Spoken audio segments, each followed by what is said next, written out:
সপ্তাহখানেকের হট্টমেলা নয়, রায় জানানোর প্ল্যাটফর্ম নয়, বাংলা টেলিভিশনে প্রথমবার সোজাসুজি প্রশ্নের T20। ঘুরিয়ে নাক দেখাই না আমি, যখন তখন রং বদলাই না আমি। স্বর্ণালী প্রশ্ন করব সোজাসুজি।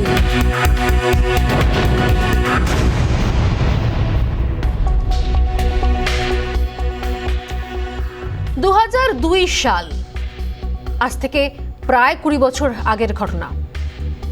সাম্প্রদায়িক সংঘর্ষে রক্তাক্ত গুজরাট। দেশের প্রধানমন্ত্রী পদে তখন অটল বিহারী বাজপেয়ী, আর গুজরাটের মুখ্যমন্ত্রী তখন দেশের বর্তমান প্রধানমন্ত্রী নরেন্দ্র মোদী। তার উত্তরসূরি মোদী হতে চলেছেন কিনা কিছু বছর পর, এমনটা বাজপেয়ী সেদিন দেখতে পেয়েছিলেন কিনা আমরা জানি না, জানা যায় না। কিন্তু এটা ঠিক, সেই সময় গোটা দেশ কি ছবি দেখেছিল। গুজরাটের তৎকালীন মুখ্যমন্ত্রীকে পাশে বসিয়ে সাংবাদিক সম্মেলন করেছিলেন ভারতের তদানীন্তন প্রধানমন্ত্রী অটল বিহারী বাজপেয়ী। একটাই বাক্য, সেদিনের সেই বাক্য আজও কোথাও দেশের রাজনৈতিক ইতিহাসে রয়েছে। তাহলে অটল বিহারী বাজপেয়ী সেই মন্তব্য, রাজধর্ম পালন করা দরকার। আপাত দৃষ্টিতে বৈরিতা মনে হয়েছিল দুজনের মধ্যে সেই সময়, এত বছর আগে। কিন্তু সেই বৈরিতা কি কখনো দলের অভ্যন্তরে কোনো রকম প্রভাব ফেলেছিল? আজ প্রধানমন্ত্রী নরেন্দ্র মোদীর মুখে প্রায় আমরা অটল বিহারী বাজপেয়ীর স্তুতি শুনতে পাই। তার নামে কেন্দ্রীয় সরকারি প্রকল্প চালু করেছেন তিনি একাধিক। হাতের কাছে পথ প্রদর্শকদের এমন একটা নজির থাকা সত্ত্বেও সেই পথে হাঁটা তো দূরস্থ, বরং বৈরিতার বাতাবরণ তৈরি হয়েছে রাজ্য বিজেপিতে।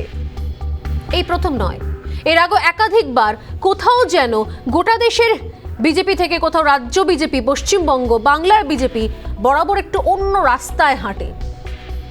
সেই কারণে 2017 সাল থেকে, যেখানে যে দলটার দ্রুত উত্থান মাত্র 5 বছরে, সেই দলে এখন বিভিন্ন সময় তার নেতৃত্বের মধ্যে বিরূপ মন্তব্য সামনে প্রতিফলিত হচ্ছে, যা ফের আরো একবার উস্কে দিচ্ছেন বিজেপি নেতা দিলীপ ঘোষ।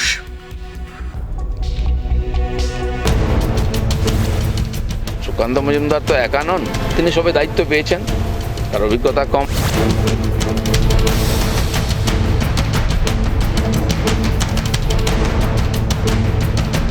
যোগ্য লোকগুলোকে বাদ দিলে তো হবে না, তাদের যে অভিজ্ঞতা তার লাভটা নিতে হবে। বিজেপির কোনো নেতার বক্তব্যের পরিপ্রেক্ষিতে আমি বক্তব্য দেব না।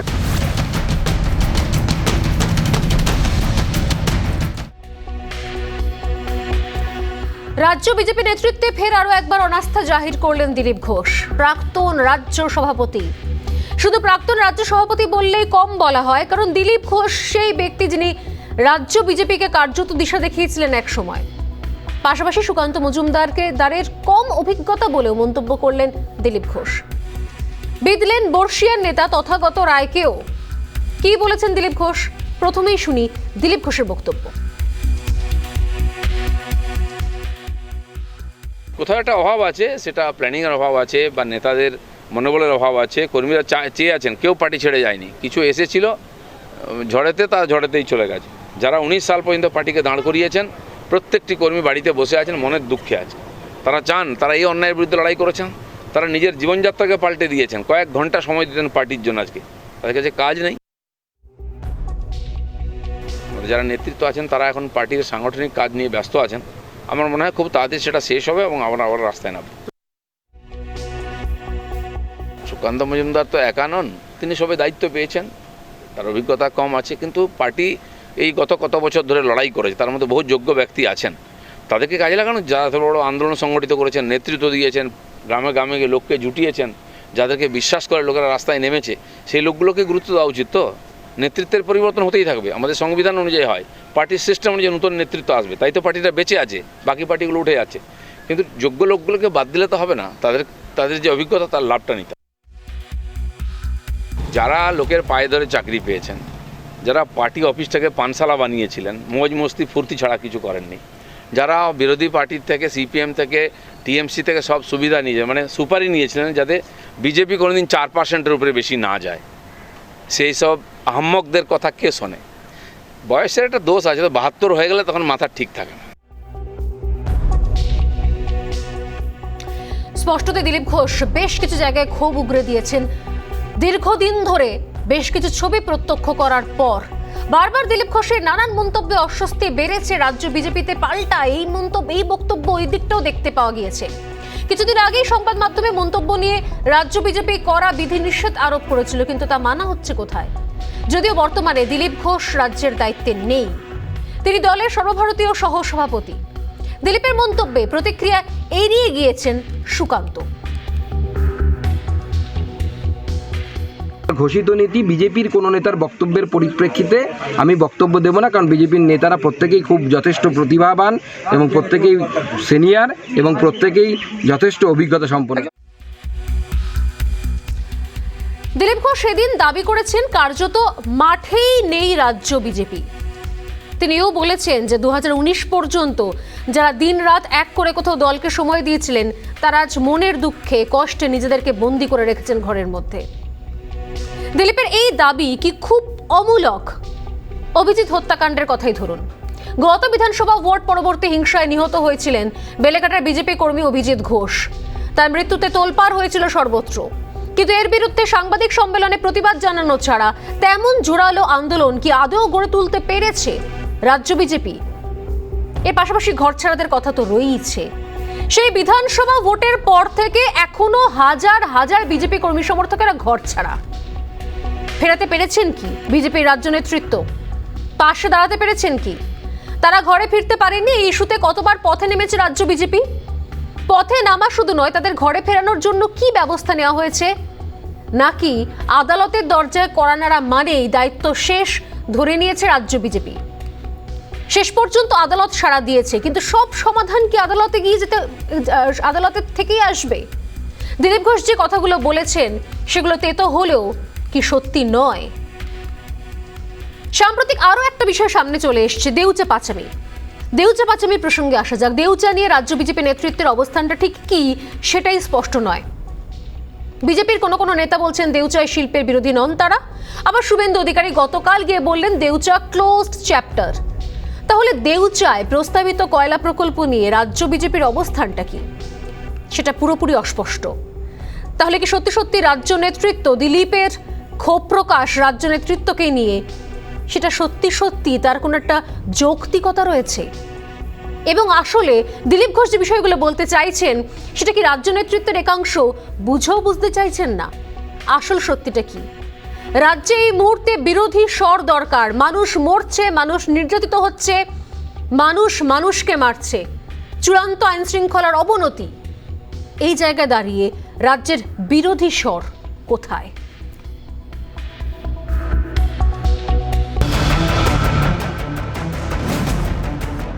রাজ্য বিজেপির নেতৃত্বের কাজকর্ম নিয়ে ফের সরব হলেন দিলীপ ঘোষ, আর তা নিয়ে ফের বিজেপিতে আদি বনাম নব্যের দ্বন্দ্ব প্রকাশ্যে। কার্যত একের পর এক বোমা ফাটালেন দিলীপ ঘোষ। দলের দীর্ঘদিনের কর্মীদের প্রতি রাজ্য বিজেপির নেতৃত্বের বিরূপ মনোভাব রয়েছে বলে মত দিলীপের। কোথাও একটা অভাব আছে, সেটা প্ল্যানিংয়ের অভাব আছে বা নেতাদের মনোবলের অভাব আছে। কর্মীরা চেয়ে আছেন, কেউ পার্টি ছেড়ে যায়নি। কিছু এসেছিল ঝড়েতে, তা ঝড়েতেই চলে গেছে। রাজ্যে একের পর এক ভোটে ধাক্কা, স্বাভাবিকভাবেই বিজেপির নিচুতলার অনেক কর্মীরা হতাশায় ভুগছেন। এমন অবস্থায় যোগ্য নেতৃত্বই পারে তাদের মনোবলকে চাঙ্গা রাখা, আর তার দায় যে দলের নেতৃত্বের ওপরই বর্তায় সেটাই বোঝাতে চাইছেন বিজেপির প্রাক্তন রাজ্য সভাপতি। আর তা বোঝাতে গিয়ে কার্যত সুকান্তই অনাস্থা জাহির করলেন তিনি। সুকান্ত মজুমদার তো একা নন, তিনি সবে দায়িত্ব পেয়েছেন, তার অভিজ্ঞতা কম আছে, কিন্তু পার্টি এই গত কত বছর ধরে লড়াই করেছে, তার মধ্যে বহু যোগ্য ব্যক্তি আছেন। তাদেরকে কাজে লাগানো, যারা এত বড় আন্দোলন সংগঠিত করেছেন, নেতৃত্ব দিয়েছেন, গ্রামে গ্রামে গিয়ে লোককে জুটিয়েছেন, যাদেরকে বিশ্বাস করে লোকেরা রাস্তায় নেমেছে, সেই লোকগুলোকে গুরুত্ব দেওয়া উচিত। তো অবশ্য এ বিষয়ে কোনো মন্তব্য করতে রাজি নন সুকান্ত। ঘোষিত নীতি বিজেপির কোনো নেতার বক্তব্যের পরিপ্রেক্ষিতে আমি বক্তব্য দেব না, কারণ বিজেপির নেতারা প্রত্যেকেই খুব যথেষ্ট প্রতিভাবান এবং প্রত্যেকেই সিনিয়র এবং প্রত্যেকেই যথেষ্ট অভিজ্ঞতা সম্পন্ন। রাজ্যে সাম্প্রতিক উপনির্বাচনে বিজেপির হারের পর ফের প্রকট রাজ্য বিজেপির ভিতরের ফাটলের ছবি। কিছুদিন আগেই এ নিয়ে প্রকাশ্যে অভিযোগ করেছিলেন বিজেপির জাতীয় সম্পাদক অনুপম হাজরা। এমনকি সৌমিত্র খাঁয়ের মতো নেতারাও বিষয়টি নিয়ে সরব হয়েছিলেন। রাজ্যের অপরিণতদেরকে যদি মাথার উপরে বসিয়ে দেওয়া হয় তাহলে তার এই ফলটা স্বাভাবিক, এটুকু বলতে। সম্প্রতি একটি টুইট করেন বিজেপির বর্ষিয়ান নেতা তথাগত রায়। তিনি লেখেন, আমার এক বন্ধু বলেছেন আমি নাকি ফিটার মিস্ত্রিদের অপমান করেছি। যদি অজান্তে করেও থাকি তাহলে ক্ষমা চাইছি। কিন্তু যে ফিটার মিস্ত্রিটি 2014 সালে মিথ্যা এফিডেভিট করেছিল, নিজেকে ঝাড়গ্রাম পলিটেকনিকের ডিপ্লোমা প্রাপ্ত বলেছিল, যা ওই পলিটেকনিক অস্বীকার করেছে, তার কাছে ক্ষমা চাইব না, কারণ মিথ্যা এফিডেভিট করা দণ্ডযোগ্য অপরাধ। তথাগতর এই টুইট দিলীপ ঘোষকে উদ্দেশ্য করে কিনা তা নিয়ে জল্পনা চলছে। অবশ্য জবাবও দিয়েছেন দিলীপ। সিপিএম থেকে টিএমসি থেকে সব সুবিধা নিয়েছে, মানে সুপারি নিয়েছিলেন যাতে বিজেপি কোনোদিন 4%-এর উপরে বেশি না যায়। সেই সব আহম্মকদের কথা কে শোনে? বয়সের একটা দোষ আছে, তো 72 হয়ে গেলে তখন মাথা ঠিক থাকে। সম্প্রতি বিজেপি ছেড়ে তৃণমূলে যোগ দিয়েছেন জয়প্রকাশ মজুমদার। গোটা বিষয়টিকে মুষল পর্বের সঙ্গে তুলনা করেছেন একদা বিজেপি নেতা, বর্তমানে তৃণমূলের সৈনিক। পশ্চিমবঙ্গ রাজ্য বিজেপির মধ্যে মুষল পর্ব চলছে এবং কে কাকে আক্রমণ করবে এটাই হচ্ছে সবথেকে বড় ঘটনা হয়ে দাঁড়িয়েছে। দিলীপবাবু আজকে যেটা বলেছেন সেটা সামগ্রিক পরিস্থিতির প্রতিফলন হয়েছে তার কথায়। এর আগেও দিলীপ ঘোষ, তথাগত রায়দের মতো নেতাদের মন্তব্যে অস্বস্তিতে পড়েছিল রাজ্য বিজেপি নেতৃত্ব। তা নিয়ে রাজ্য বিজেপির অন্দরে কম জল ঘোলা হয়নি। দলের পুরনোরা গুরুত্ব পাচ্ছে না, এই অভিযোগ দীর্ঘদিনের। ক্ষোভ যে জন্মেছে দলের একাংশের মধ্যে, তা অস্বীকার করারও উপায় নেই। এমন অবস্থায় বারে বারে দলের নেতৃত্বের প্রতি অনাস্থা, ক্ষোভ জনসমক্ষে এসে পড়ায় রাজ্য বিজেপির অগোছালো সাংগঠনিক বিষয়টি যেন প্রকাশ পাচ্ছে। রিপাবলিক বাংলা। সত্যি আজকে এই সময় দাঁড়িয়ে রাজ্যে যখন বারবার করে আইন শৃঙ্খলা একাধিক বিষয় নিয়ে প্রশ্ন উঠছে, সাধারণ মানুষ প্রশ্ন তুলছেন, সেই সময় রাজ্যে মূল গণতন্ত্রের যেটা অন্যতম গুরুত্বপূর্ণ জায়গা, স্তম্ভ, তা হচ্ছে বিরোধী স্বর। সেই বিরোধী স্বর কোথায়? যারা প্রধান বিরোধী দল রাজ্যে বিজেপি, বিগত 5 বছর যাদের রাজকীয় উত্থান, সেই বিরোধী দল কোথায় এই মুহূর্তে? এবং সেক্ষেত্রে এই ধরনের যদি প্রশ্ন ওঠে দলের ভেতর থেকে, যারা বা যিনি এতদিন সেই দল সামলেছেন, একদম 0 থেকে 77-এ তুলেছেন, তিনি যদি এই প্রশ্ন করেন, তাহলে সেই প্রশ্নের উত্তর কি সত্যি দিতে বাধ্য নয় প্রধান বিরোধী দল? বিভিন্ন প্রশ্ন নিয়ে শুরু করছি আজকের সোজাসুজি স্বর্ণালী, যা এই মুহূর্তে যে 3টে পোল কোয়েশ্চেন নিয়ে শুরু করছি আজকের আলোচনা, নজর রাখছি সেদিকে। আজকের প্রথম পোল কোয়েশ্চেন, দিলীপের মন্তব্যে কি ফের অস্বস্তিতে রাজ্য নেতৃত্ব? দ্বিতীয় প্রশ্ন, দিলীপের বক্তব্য কি একেবারেই অমূলক? তৃতীয় প্রশ্ন, সত্যি কি আত্মবিশ্লেষণ প্রয়োজন রাজ্য বিজেপি নেতৃত্বের?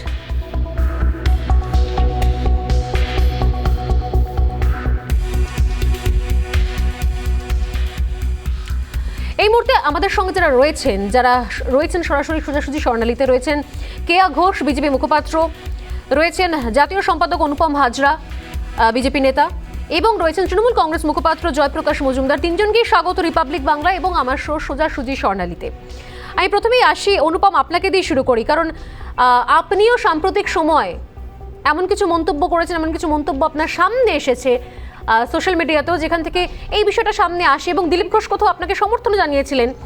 দল সম্পর্কে যে মন্তব্য করেছেন আপনি, যে কোথাও দলের মধ্যে 3টে ভাগ আপনি তুলে ধরেছিলেন, এবং এই মুহূর্তে আপনি এও বলেছিলেন যে একটা শ্রেণী কোথাও রয়েছে যারা মার খাওয়ার জন্য রয়েছে, জেলে যাওয়ার জন্য রয়েছে। সত্যি কি এই মুহূর্তে দলে একাধিক জায়গা তৈরি হয়েছে? যে দলটা কোথাও, যে দলে আপনারা এসেছিলেন যে সময়, সেই দল কি আর সেরকম নেই?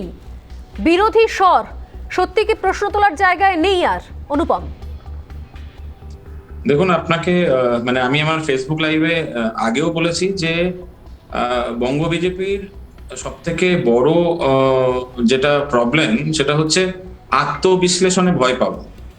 আজকে দল যে জায়গায় আছে সেখানে দেখা যাচ্ছে যে এক তো বিধানসভা ভোটে ভরাডুবির পরে অনেকেই ছেড়ে চলে গেছেন যারা সুবিধাবাদী, কিন্তু যারা রয়েছেন বিধানসভা ভোট পেরিয়ে যাওয়ার পরও যারা মাটি কামড়ে লড়াই করছেন, তাদের মধ্যে যে হতাশা তৈরি হচ্ছে সেটা খুব একটা শুভ ইঙ্গিত না। কারণ আমরা দেখেছি একই দিনে 3 জনকে রিজাইন করতে, ঠিক তার পরের দিন দেখেছি একই জেলার 10 জনকে রিজাইন করতে। তো এগুলো কেন হবে? কেন পরিযায়ী বিজেপির সংখ্যা বাড়বে?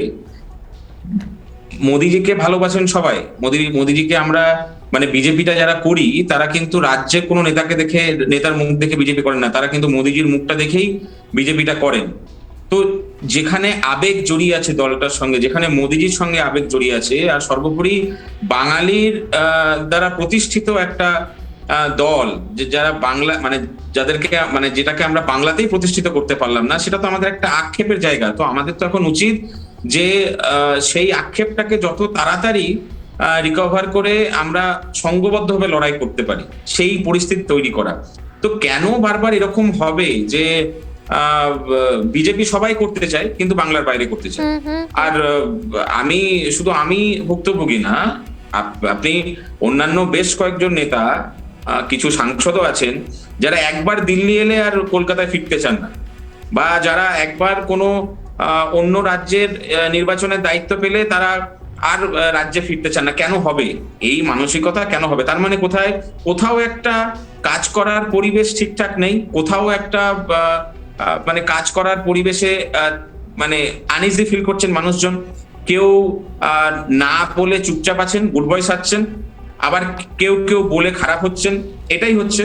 কিন্তু অনুপম, এটা তো ঘটনা যে এগুলো যারা বলছেন, অনেকেই বলছেন যে তারা হয়তো তৃণমূলে যাবেন, হয়তো পা বাড়িয়ে আছেন, সেই জন্য শেষ মুহূর্তে এসে দলের ইমেজ নষ্ট করার চেষ্টা করছেন।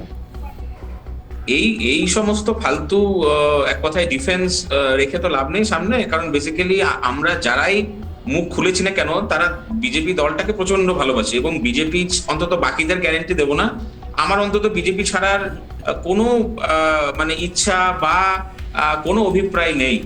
আমরা চাই যে বাংলার মানুষ, বাংলার যারা মানে এই দলটাকে আন্তরিকভাবে ভালোবাসেন, তারা বাংলাতে স্বতঃস্ফূর্তভাবে বিজেপিটা করুন। কেন তাদেরকে মানে এই হতাশা সোশ্যাল মিডিয়াতে বেরিয়ে আসবে? কারণ কি, ধরুন আজকে দলে যখন মানে যাদের বক্তব্য, যারা এই হতাশায় ভুগছেন তাদের বক্তব্য যে দলকে বলেও কোনো লাভ হয় না। তো এবার ধরুন খুব পরিষ্কার কথা, ধরুন আপনি একজনের কাছে টাকা পান, আমি আপনাকেই বলছি স্বর্ণালী দেবী, ধরুন আপনি কাউকে টাকা পান, আপনি সেই লোকটাকে বলে টাকা চেয়ে পাচ্ছেন না, তখন আপনার কি অস্ত্র হবে যে পাবলিকলি আপনি লোকটাকে এমবারেস করার জন্য কি বলবেন যে দাদা আমার টাকাটা ফেরত দিচ্ছেন না? তো এখন সেই পরিস্থিতি হয়েছে, মানে দলের মধ্যে যারা বলে ফেড আপ হয়ে গেছেন, যাতে কোনোভাবে তাদের সমস্যাটা মানে অন্তত কেউ অ্যাটেনশন দেয় বা অন্তত কেউ একটু কারোর দৃষ্টি আকর্ষণ হয়, সেটার জন্য তারা সোশ্যাল মিডিয়াতে বলছে। অর্থাৎ একটা বিষয় স্পষ্ট যে বর্তমান যে রাজ্য নেতৃত্ব তার উপরে আস্থা নেই আপনারও, অর্থাৎ কোথাও সেখানে বলে কথা বলে আপনিও তার সমস্যার সমাধান পাচ্ছেন না। আমি আপনার কাছে আসছি আবার। এই মুহূর্তে জিতেন্দ্র তিওয়ারি আমাদের সঙ্গে রয়েছে স্টুডিওতে। জিতেন্দ্রবাবু, স্বাগত আপনাকে রিপাবলিক বাংলায়। বিজেপি নেতা জিতেন্দ্র তিওয়ারিও রয়েছেন। আমি আসবো একটুখানি জয়প্রকাশ মজুমদার আমাদের সঙ্গে রয়েছেন। জয়প্রকাশ বাবু, আপনি দল পরিবর্তন করে নিয়েছেন, একসময় ভরসা ছিল, এখন নেই। এখন যখন দলের প্রাক্তন রাজ্য সভাপতি বলছেন যে দলের মানুষজন তারা নিজেকে গুটিয়ে নিয়েছেন, তারা একসময় কঠিন সময় যারা ছিলেন ময়দানে তারা নিজেকে ঘরবন্ধ করে রেখেছেন, কারণ পরিকল্পনার অভাব, সঠিক নেতৃত্বের অভাব, এখন এই মুহূর্তে কি মনে হয় আপনার সিদ্ধান্ত ঠিক সিদ্ধান্তই ছিল সেই সময়?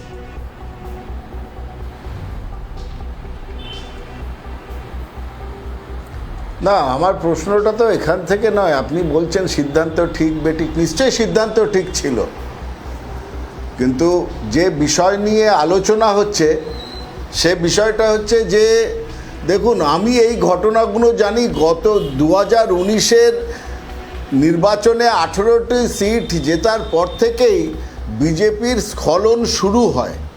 মানে একটা সংগ্রামের পরে তারপরেতেই সারা পার্টিটার মধ্যে একটা স্খলন শুরু হয়। এবং আমি এটা আগেও বলেছি, এখনও বলছি, কারণ এখানে যারা উপস্থিত আছেন বিজেপির পক্ষ থেকে, তারা আমার অন্তত জানা হচ্ছে বিজেপিতে আমার থেকে সবাই জুনিয়র ছিলেন, পরে জয়েন করেছেন। এবং আমার দায়িত্বে আমি বারবার কেন্দ্রীয় নেতৃত্ব, রাজ্য নেতৃত্বের সামনে এনেছিলাম এই ব্যাপারগুলো। একটা রাজনৈতিক দল ঠিক মতন চালাতে গেলে কিছু ডিসিপ্লিন, কিছু নীতির দরকার হয়, কিন্তু ব্যক্তি নির্ভর হয়ে যাওয়া। এবং তারপরে আজকে তো অনেক কথা উঠেছে, সেগুলো আমি স্পেসিফিক্যালি বলতে গেলে অনেক লম্বা হবে। ইদানিংকালের কয়েকটা ঘটনা আমি আরও মনে করিয়ে দিই। মনে করুন কোকেন কাণ্ডে একজন ঘোষিত, একজন মনে করুন যার বিরুদ্ধে অভিযোগ ছিল, তাকে হঠাৎ নতুন জায়গায় আগেও ছিলেন, আবার তাকে যুব মোর্চায় স্বপদে বা একটা গুরুত্বপূর্ণ পদে নিয়ে আসা।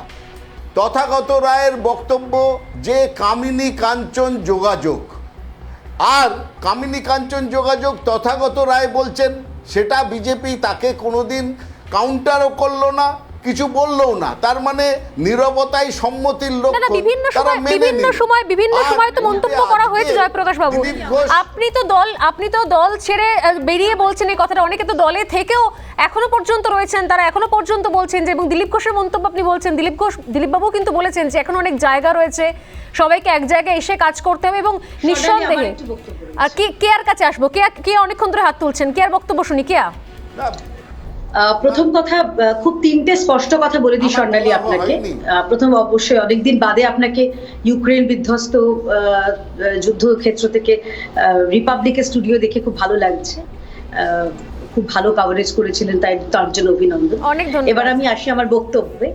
আমার তিনটে স্পষ্ট কথা রয়েছে। প্রথম, এখানে সম্মানীয় আমাদের সর্বভারতীয় সম্পাদক রয়েছেন অনুপম বাবু, রয়েছেন জিতেন দা, রয়েছেন জিতেন্দ্র তিওয়ারি রয়েছেন, এবং রাজ্য বিজেপির মুখপাত্র হিসেবে যিনি তৃণমূলের মুখপাত্র, আমি তাকে জিজ্ঞাসা করছি, যিনি টোকেন নিয়ে কথা বলছেন, আরে উনি তো টাকা তছরূপের দায় কিছুদিন আগে জেল কেটেছেন, তারপরেও তো উনি রাজ্যের সহসভাপতি ছিলেন। তাহলে এটা নিয়ে যদি মানুষ প্রশ্ন করতো, এটা নিয়ে যদি তৃণমূল কংগ্রেস প্রশ্ন করতো, ওনার কোনো এখতিয়ার আছে এই নিয়ে কথা বলার? উনি কিছুদিন আগে পর্যন্ত আমাদের সর্বভারতীয় সমস্ত নেতা, রাজ্যের সমস্ত টপ লিডার্সদের আগু পিছু পেছনে আগে সামনে ঘুরতেন। শুধুমাত্র তার পথ চলা যখন চলে গেল, নতুন কমিটিতে জায়গা না হওয়ার পরে তিনি লেজ তুলে দৌড়লেন তৃণমূলে। ওনার কোনো এখতিয়ার নিয়ে এই নিয়ে কথা বলার, আমার দল নিয়ে কথা বলার এখতিয়ার এই ভদ্রলোক তৃণমূলের যিনি এই মুহূর্তে মুখপাত্র সেজে বসেছেন, তার কোনো এখতিয়ারই নেই। তৃণমূলে যদি জায়গা না পান, তিনি তো আবার ছুটে অন্য কোথাও চলে যাবেন। এনার এরকম যিনি কথায় কথায় দল পাল্টান, তার কোনো এখতিয়ার নেই আমার দল নিয়ে কথা বলার। বলুন উনি জেল কেন খেটেছিলেন? আগে ওনাকে হাত তুলছেন জয়প্রকাশ বাবু, হাত তুলছেন বাবু, আপনাকে জেল কাটতে অত্যন্ত লজ্জাজনক। তারপরে আপনি আমাদের দলের সহসভাপতি ছিলেন। জয়প্রকাশ বাবুর বক্তব্য শুনবো। এটা নিয়ে যদি তৃণমূল শেষে প্রশ্ন করতো, আপনার তো লজ্জা করতো, তাই না? স্বর্ণালী, জয়প্রকাশ বাবু প্লিজ, জয়প্রকাশ বলুন। স্বর্ণালী, ওনাকে চুপ করান, ওনাকে চুপ করান। কেন চুপ করব মশাই? সত্যি কথা বললে কথাটা আমি বলি, আজকে একটা বিষয় নিয়ে আলোচনা করছি। বাবু, আপনার কি সত্যি কথা বললে ফসকা পড়ছে? বলুন আপনি জেল খেটেছিলেন কিনা, বলুন আপনার নামে টাকা তছরূপের অভিযোগ ছিল কিনা, এগুলো বলুন। আমি যদি মিথ্যা কথা বলি বলুন। জয়প্রকাশ বাবুর কাছে আমি আসবো। আমার যেটা স্বর্ণালী, হ্যাঁ, অন্যের কথা বললে আমার কথা বলার অভ্যেস নেই। আপনি বলুন জয়প্রকাশ বাবু। এবং একটা কথা স্বর্ণালী, এই যে তোমরা এই আলোচনাটা করেছো, আমাকে যদি সুযোগ না দাও তাহলে আমার থাকার দরকার নেই, কারণ তিনজন আছে বিজেপির থেকে, আমি আছি একমাত্র তৃণমূলের থেকে। সুতরাং সেইভাবে সময় দেবে। জয়প্রকাশ বাবুকে বলতে দিন। কে এক মিনিট, জয়প্রকাশ বাবুকে বলতে দিন। জেল খেটেছিলেন হ্যাঁ কি না, এটা অভিযোগগুলো তো রয়েছে, কিন্তু বক্তব্য হচ্ছে এই মুহূর্তে দিলীপ ঘোষও যে অভিযোগটা করেছেন, অভিযোগ ঠিক বলবো না, যে তিনি যে অভিমান, যে ওই জায়গাটা কোথাও তুলে ধরার চেষ্টা করেছেন। কিছুক্ষণ আগে অনুপম হাজরা ছিলেন, এখন নেই আমাদের সঙ্গে, জিতেন্দ্র তিওয়ারি আছেন, দুজনের কাছে আসবো।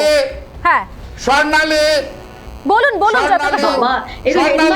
স্বর্ণালী, আপনি বলুন জয়প্রকাশ বাবু, আমি তাহলে থাকবো না, আমি তাহলে উঠে যাচ্ছি, আমি উঠে যাচ্ছি। তাহলে এক মিনিট, এক মিনিট জয়প্রকাশ বাবু, কথা শুনে নিন। এক মিনিট আমাকে, এক মিনিট জয়প্রকাশ বাবু বলুন, আপনি বলুন। এই কে নোংরা কথা বলে ভাবছে বাজিবাদ করবে। শুনুন, ওই শাক দিয়ে মাছ ঢাকা যায় না। আজকে হ্যাঁ, আমাকে যখন গিয়েছিলাম টেটের, সেখানে অভিযোগকারীরা শুনে নিন, অভিযোগকারীরা তারা অনুরোধ করছে, আলোচনাকে অন্যদিকে চালাবেন না। প্লিজ আলোচনাকে অন্যদিকে চালাবেন না। আপনাদের দলে থেকে এক মিনিট যিনি বেরিয়ে গেছেন, যিনি দলে আছেন, এক মিনিট, এক মিনিট, আপনারা কি করেছেন? না এক মিনিট জয়প্রকাশ দা, আপনারা দলে যারা আছেন তারা অভিযোগ করছেন, আপনারা কি করেছেন? অদ্ভুত কথা বলছেন। আমি জিতেন্দ্র বাবুর কাছে আসি। এক মিনিট, আপনারা পথে কতবার নেমেছেন? দিলীপ ঘোষ কে? দিলীপ ঘোষ তৃণমূলে যোগদান করেনি। প্লিজ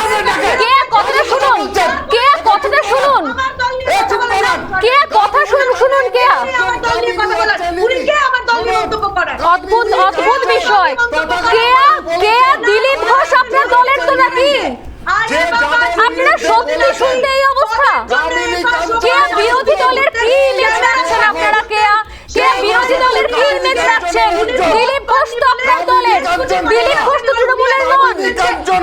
দিলীপ ঘোষ তো তৃণমূলের নন। আরে বিরোধীরা ফিরে আসছি, এটা হতে পারে না। আপনারা নিজেদের দলের সমালোচনা শুনতেই রাজি নন। একটা বিরোধীর উপর ফিরে আসছি, সঙ্গে থাকুন প্লিজ, সঙ্গে থাকুন।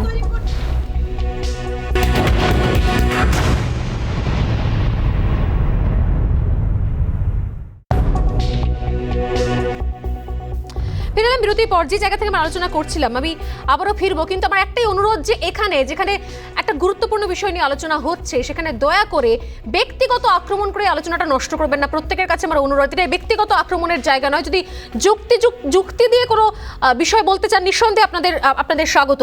আমি প্রত্যেকের কাছে আসবো, তবে জিতেন্দ্র তিওয়ারি আমাদের সঙ্গে রয়েছেন স্টুডিওতে। জিতেন্দ্রবাবু, আপনি অনেক পরে এসছেন দলে, যারা অনেক আগে থেকে রয়েছে তারা রয়েছেন, তারা শেষ লড়াই করেছিলেন 2019-এর আগে যারা এসেছিলেন, অনেক আগে যারা এসেছিলেন, আপনি অনেক পরে এসেছেন। কিন্তু একটা শ্রেণীর বক্তব্য যে যারা পরে এসেছে তারা সুবিধা ভোগ করেছে, এবং একই সঙ্গে তাদের বক্তব্য যে তারা অনেকেই যারা জায়গা পাননি পরে এসে তারা বেরিয়ে গেছেন। যারা প্রথম দিকে এসেছেন তারা এই মুহূর্তে মনের কষ্টে ঘরের মধ্যে বন্দী হয়ে রয়েছেন। আপনারা পরের দিকে দলে যোগদান করেছেন, তারপরে কি মনে হয় কোথাও যে দলে এসে দলে থেকে যারা আগে যারা ছিলেন তাদের সঙ্গে কোথাও মিলেমিশে কাজ করা যাচ্ছে না, এরকম কিছু মনে হয়েছে কখন? দেখুন, তৃণমূলে যখন আমরা ছিলাম তখনও when the party was not in power সে সময় আমরা দেখেছি। তো দল যখন পাওয়ারে থাকে না তখন এগুলো হয়। তৃণমূল কংগ্রেসেও আমরা দেখতাম যে একটা আন্দোলনের কর্মসূচি ঘোষণা হতো, কলকাতা থেকে একই শহরে 3টা করে কর্মসূচি 3টা নেতা 3 দিকে করতেন, এটা হয়। আবার পার্টি যখন পাওয়ারে চলে আসে তখন এটা রেজিমেন্টেন্সে চলে আসে, সব কিছু সিস্টেমে চলে আসে।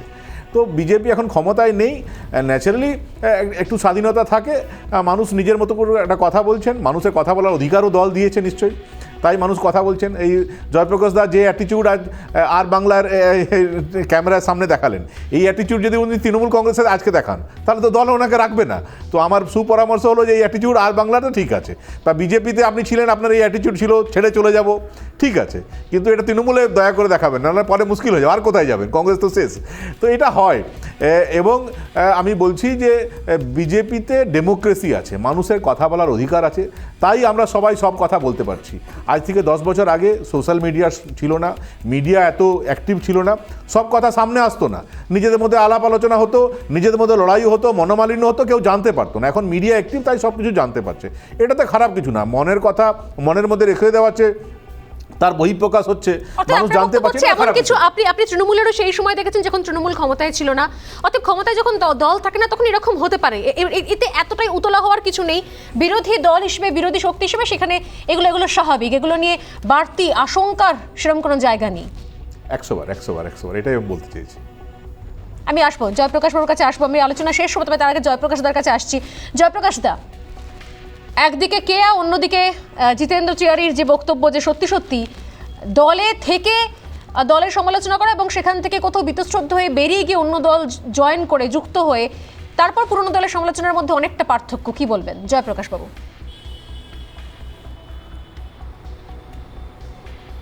না, যেটা সমালোচনার সেটা তো সমালোচনা হবেই।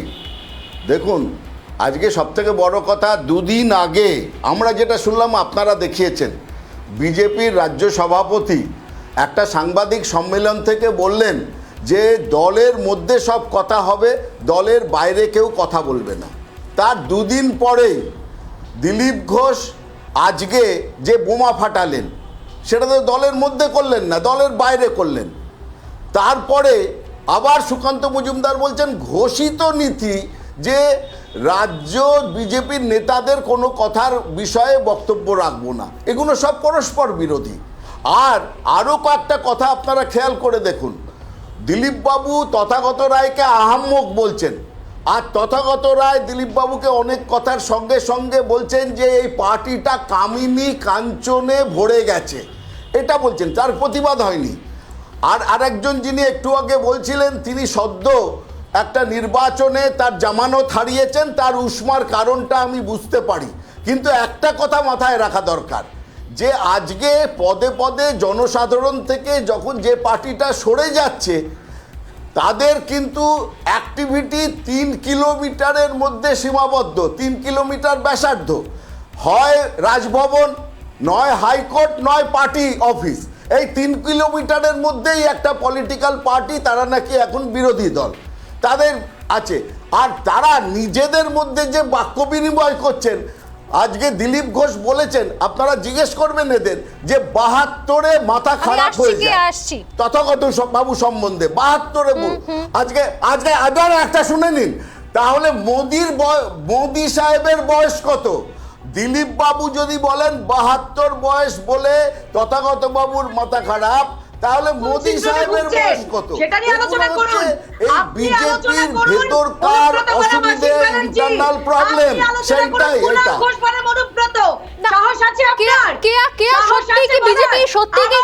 যে চৌহদ্দির কথা বললেন জয়প্রকাশ বাবু, যে চৌহদ্দির কথা বললেন কলকাতার আশপাশে, সত্যি কি বিজেপি সেইটুকুর অংশের মধ্যে রয়েছে? বিজেপি কি সত্যি জেলা স্তরে বাংলার অন্য কোনো প্রান্তে কোন রকম, জয়প্রকাশ বাবু তো দল পরিবর্তন করে নিয়েছেন, তৃণমূল জয়েন করে নিয়েছেন, কিন্তু আপনারা যারা আছেন কোথায় কোথায় আন্দোলনে রয়েছে বিজেপি? সত্যি কি দিলীপ ঘোষের যে অভিযোগগুলো, যে অভিমান, যে অভিযোগের কথা তিনি বলেছেন, সেটা কি সত্যি অমূলক? পথে কোথায়? সবকিছুর জন্য তো আইন আদালতের দ্বারস্থ হচ্ছে মানুষজন, ঘর ছাড়া হোক বা রাজনৈতিক হিংসা হোক, পথে কোথায় নামতে দেখতে পাওয়া গেছে বিজেপিকে? কোথায় দেখতে পাওয়া গেছে? বলে রাখি, একটা জিনিস খুব স্পষ্ট করে দিই স্বর্ণালী, যে এইটাকে একটা ভুলভাবে পরিবেশন করা হচ্ছে। আমি খুব দায়িত্ব নিয়ে বলছি, আমার দলের মুখপাত্র হিসেবে সুকান্ত মজুমদার এবং দিলীপ ঘোষের মধ্যে কোনো রকম মিসআন্ডারস্ট্যান্ডিং নেই। যেটা দিলীপ দা বলেছেন তার অবজারভেশন, তার কিছু পরামর্শ দিয়েছেন, এবং তিনি আমাদের দলের সিনিয়র, যেটা শুরুতেই যেটা সুকান্ত দা বললেন, আমাদের দলের সর্বভারতীয় সভাপতি উনি, সহসভাপতি উনি, তাই তিনি কিছু পরামর্শ দিয়েছেন, সেই তার পরামর্শ নিশ্চয়ই গ্রহণযোগ্য। এবং বিভিন্ন সময়ে গত 2রা মে থেকে এই জয়প্রকাশ বাবুর মতো লোকজনকে বাদ দিয়ে ভারতীয় জনতা পার্টি বিভিন্ন সময় বিভিন্ন ভাবে মানুষের পাশে দাঁড়িয়েছেন। এই কিছুদিন আগে আমি শুনেছি গোসাবার 127টি পরিবারকে বেশ কিছু আর্থিক সাহায্য দেওয়া হয়েছে, যারা এই বিধ্বস্ত হয়েছিলেন, সন্ত্রাস কবলিত হয়েছিলেন। সেই সময় এরা কোথায় ছিলেন? সেই সময় কোথায় ছিলেন জয়প্রকাশ মজুমদারের মতো নেতারা? স্বর্ণালী, তারা কোথায় কটা লোকের পাশে দাঁড়িয়েছেন? ছবি ভিডিও দেখান। তাহলে দিলীপ ঘোষের এই যে সমালোচনা, যে দল সম্পর্কে, সেটাকে তাহলে আপনারা কি হিসেবে দেখছেন? উনি সমালোচনা না, উনি কিছু পরামর্শ দিচ্ছেন, এবং সেই পরামর্শ যেটা সুকান্ত দা বলেছেন স্বাভাবিক, উনি কেন্দ্রীয় নেতৃত্ব, এবং তাকে নিয়ে ন্যাচারালি আমরা আপনি কিভাবে দেখছেন দিলীপ ঘোষের কেয়ার বক্তব্যটা, পরামর্শ? একদম ঠিকই বলেছেন। ওটা দিলীপ ঘোষ আমাদের সর্বভারতীয় নেতা, তিনি টাইম টু টাইম তার যে উপলব্ধি সেটা তো পরামর্শ দিয়েছেন, 100 বার আমাদের দলকে পরামর্শ দিয়েছেন। আমি জয়প্রকাশ বাবুকে বলবো যে এরপর যখন এই রিপাবলিক বাংলায় আসবেন, তার আগে সৌগত রায়ের সঙ্গে আধ ঘন্টা একটু কথা বলে আসুন না। সৌগত রায় বিভিন্ন সময় যে কথাগুলো বলছেন, তার পরিপ্রেক্ষিতে আপনার ভাবনা কি, সেটা একটু মানুষের সামনে বললে ভালো হয়। আমাদের নিয়ে খুব বলছেন, যে দলে আছেন সে দলে নিয়ে কথা বলুন না। আর আমাদেরকে বলছেন 3 কিলোমিটার, আপনি তো টিভির পর্দার বাইরে কোনোদিন বেরোননি। বিজেপিতে ছিলেন তখনও বেরোননি, কংগ্রেসে ছিলেন তখনও বেরোননি, এখন তৃণমূল আপনাকে টিভির পর্দার বাইরে বেরোতে দিচ্ছে না, আপনাকে তো মাটিতে পাই রাখতে দিচ্ছে না। আপনি বিজেপি নিয়ে বলছেন কেন? বিজেপি নিয়ে বলছেন। জয়দার উত্তরটা শুনিনি। জয়প্রকাশ দা,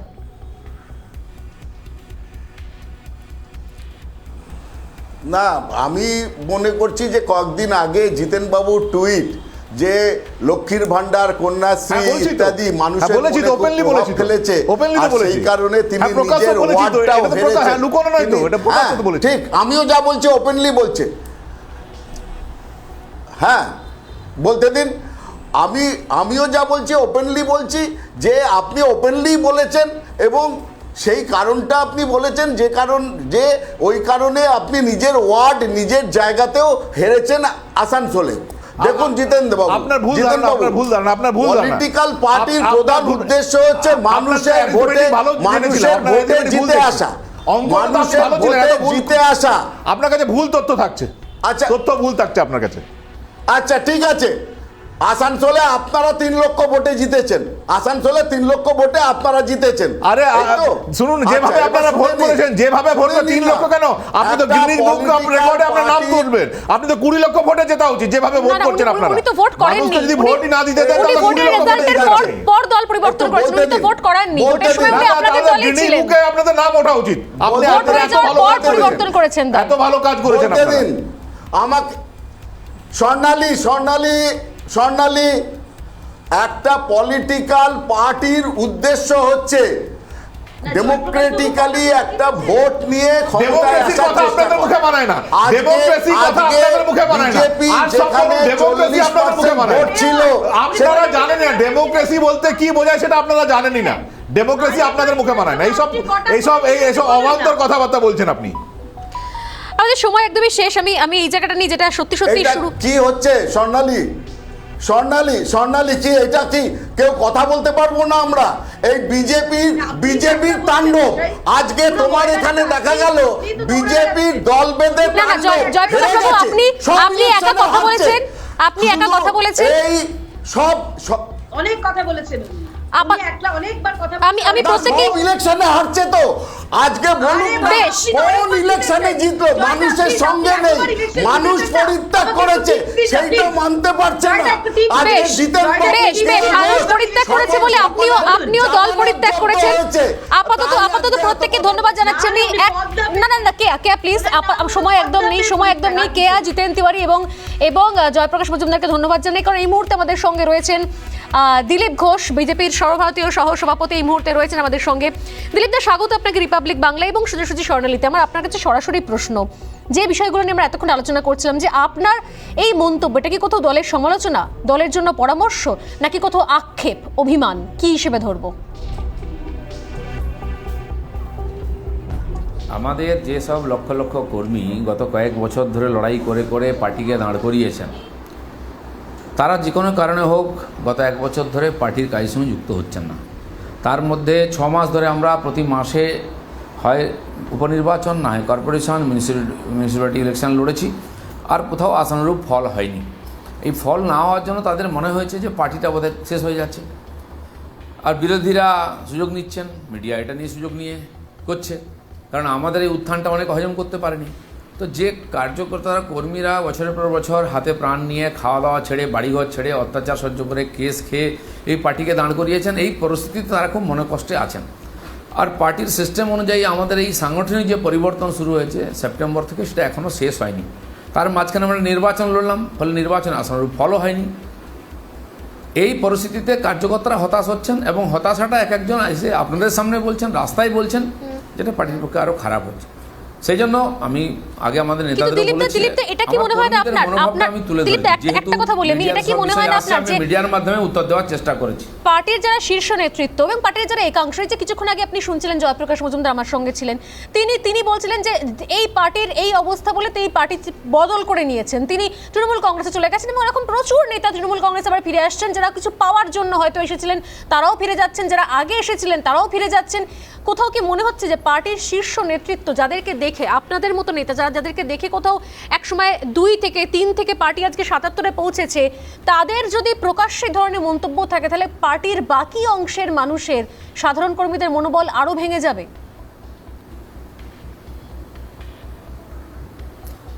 তাদের মনোভাবটা আমি তুলে ধরেছি মিডিয়ায়, কারণ আমি যেটা বারবার বলছিলাম যে আমাদের যে কার্যকর্তারা আজকে হতাশ হচ্ছেন, বসে আছেন নিষ্ক্রিয় হয়ে, কাজ নেই মনে করছেন এবং দুশ্চিন্তায় আছেন পার্টি নিয়ে, তাদেরকে আমরা মেসেজ দিতে পারছি না।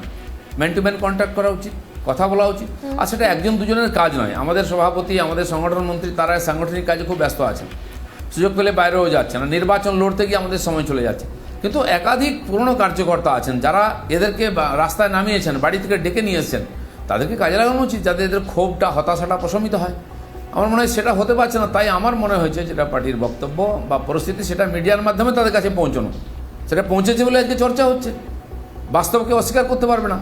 আমরা বাস্তবে দাঁড়িয়ে লড়াই করেছি, আমরা আবেগে লড়াই করিনি, তাই লোকে আমাদের বিশ্বাস করেছে, তার জন্য 200 জনকে প্রাণ দিতে হয়েছে। তারপরে বাংলার মানুষ আমাদের বিশ্বাস করেছে, আশীর্বাদ করেছে, আমরা 77 পৌঁছেছি বা 18 এমপি জিতেছি। এটা তার জন্য অনেক রক্ত ঘাম প্রাণ দিতে হয়েছে, সেটা আমি মনে করিয়ে দিয়েছি। আর এটা প্রত্যেকটি কার্যকর্তার মনের কথা, সেটাকে বাস্তবকে স্বীকার করতে হবে, করে পার্টিকে এগিয়ে নিয়ে যেতে হবে। দিলীপদা, আপনি বলছেন বাস্তবকে স্বীকার করার কথা, দিকে তথাগত রায় আরেক বর্ষীয় নেতা, তিনিও বলছেন বাস্তবকে স্বীকার করার কথা, কিন্তু সম্পূর্ণ অন্যরকম ভাবে। তিনি কখনো কামিনী কাঞ্চনের কথা বলছেন, কখনো আপনার সম্পর্কে মন্তব্য করছেন। আপনার কি মনে হয় যে ওই মন্তব্যগুলো দলকে মিডিয়ার সামনে নিয়ে আসা, যাতে সত্যিটা প্রকাশ করা হয়, সেই জন্য? যাওয়ার দরকার নেই। যাদের, শুনুন, পার্টি, উনি তো প্রথম থেকেই মিডিয়ায় লিখে যাচ্ছেন, পার্টির জন্য তার কোনো কন্ট্রিবিউশন নেই, 1%ও নেই, 1 ফোঁটা ঘাম যে কোনোদিন ফেলেনি, তার জ্ঞানটা কে শুনবে? আর এখন জয়প্রকাশ দাদের হাত শক্ত করছেন উনি, আমাদের কর্মীদের মনোবল ডাউন করছেন। সারা দেশ জানে, সারা বাংলা জানে কারা লড়াই করেছে, কাটি পার্টি করেছে, তাদের বিরুদ্ধে তার চরিত্র হনন, মিথ্যা অপবাদ দিয়ে পার্টির কর্মীদের মনোবল ভাঙছেন। যারা পার্টির কর্মীদের দুঃখে কষ্টে কোনোদিন তার কাছে দাঁড়ায়নি, পিঠে হাত দেননি, সন্ধ্যাবেলা রঙিন রাত কাটিয়েছেন, আমি সেই সব লোক সম্বন্ধে কিছু বলতে চাই না। তাদের জন্য পার্টির কিছু যায় আসে না, কর্মীরা তাদের কথা ভাবেও না, যেন ওটা কোনো বিচার নয়। পার্টি যখন লড়াই করছিল, যখন কর্মীরা মার খাচ্ছিল, এরা কোথায় ছিলেন? এরা হয়তো জয়প্রকাশ বাবুদেরকে যুক্তি দিয়ে দেবেন, বলার সুযোগ দিতে পারেন। বিজেপির কিছু যায় আসে না এই নিয়ে, আমি তো কমপক্ষে মনে করি এতদিন যা কাজ করে আমার মনে হয়েছে। ধন্যবাদ দিলীপ দা, ধন্যবাদ। দিলীপ ঘোষ আমাদের সঙ্গে ছিলেন, বিজেপির সর্বভারতীয় সহ সভাপতি, এবং নিঃসন্দেহে যে জায়গাগুলো তিনি তুলে ধরলেন তার বক্তব্য, এটা দলের জন্য তিনি পরামর্শ দিয়েছেন। এবং এই সময় শুধুমাত্র কোনো একজন দুজনের নয়, যারা গোটা সংগঠনের নেতৃত্বে রয়েছেন তাদের প্রত্যেককে এই সময় মাঠে নামতে হবে, এবং কোথাও মিডিয়ার মাধ্যমেই এই বার্তা তিনি অন্তত পৌঁছে দেওয়ার চেষ্টা করছেন বাকিদের সঙ্গে। তার অন্তত মানসিকতার মিল নেই কোনো জায়গা থেকে। আমরা একটা বিরতি নেব, বিরতির পর ফিরে আসছি আরও কিছু গুরুত্বপূর্ণ খবর নিয়ে, সঙ্গে থাকুন।